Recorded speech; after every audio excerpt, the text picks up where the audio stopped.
Hi everybody, I'm Dr. Smita and welcome back to my channel Baby Doc. Now, we pediatricians have been seeing a lot of cases of constipation in the past 10 or 12 years, and I think the fast life in the past decade has to be blamed for it. Now, it can be a little tricky and difficult to treat constipation, but it's very easy to prevent if you follow certain modifications in your diet and lifestyle. So in today's video, I'll be giving you tips on how to prevent constipation in children. So let's begin with the definition of constipation. By definition, passage of hard stools amounts to constipation. Now, if you see on your screens, you'll see a Bristol stool chart wherein the first and second stage amount to constipation. So contrary to the popular belief that if your child is not passing stool daily or once in 2 to 3 days amounts to constipation, let me tell you that is a very late stage, and if your child is not passing stool like stage 3 or 4 shown in the chart, you need to step up and take action.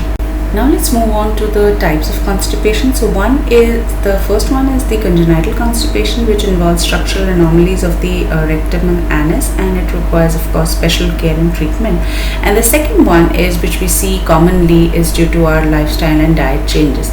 Now a third type of constipation, known as habitual constipation, is also common in kids, either due to an improper toilet training or due to a previous episode of treated constipation. Now type 2 and 3 are very interrelated and the ones which we see very often, and hence we'll be talking about how to prevent that in this particular video. Now let's see how you can prevent constipation. So there are two aspects. One is the diet and second is lifestyle. In diet, you need to include a lot of fiber in your diet, that is green leafy vegetables, your fruits and whole grains, and try to not peel the fruits, because the peel is where the maximum fiber lies.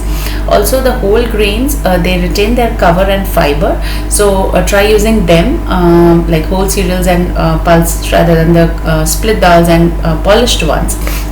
Second thing is to chew your food properly, because the act of chewing, it releases a lot of digestive juices which aids in digestion as well as the bowel habits. Third thing is to drink lots and lots of water. So the recommendation is at least 8 to 10 glasses per day, but this varies with age and the weather conditions and the hot and humidity in the atmosphere.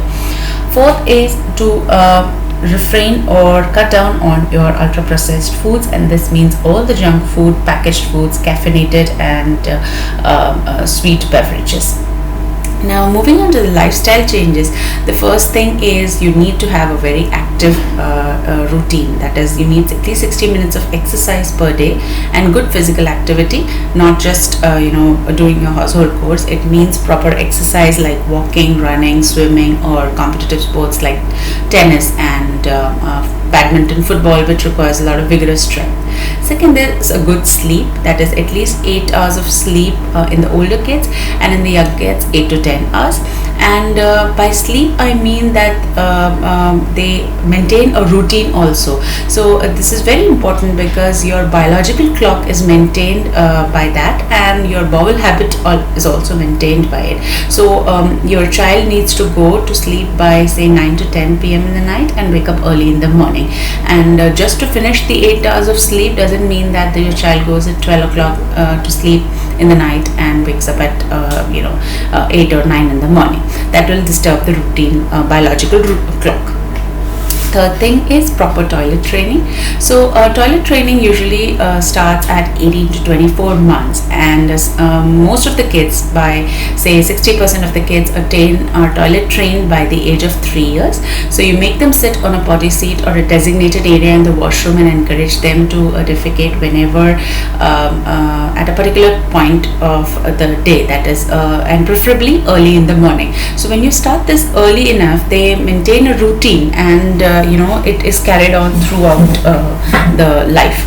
Now you have to understand that very early toilet training will also lead to chances of failure, and it's a long process, so you need patience, and some kids of course might take a little longer, but you need not worry. Just maintain a habit from the very beginning.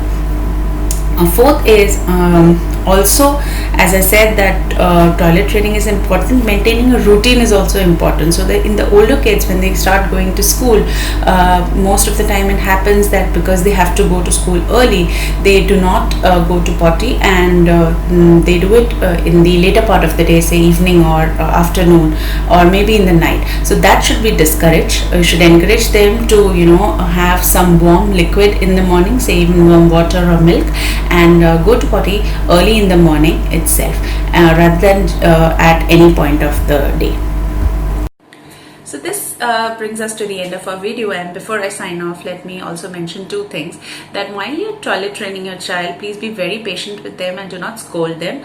And even in your toilet trained child, if they do pass a stool unknowingly in an incident or so, do not scold them, because this will lead to fear and they'll hold back, and this, if goes for a long time, it can lead to constipation. Second thing is, do not allow screens while they are doing potty, whether it's a small kid or an older kid, because it can lead to incomplete bowel emptying and in a long run lead to constipation. So I hope you found this video useful, but if you have any questions or queries, please feel free to ask, and please like and share on YouTube. I'll be back again with another interesting video. Till then, take care and stay safe.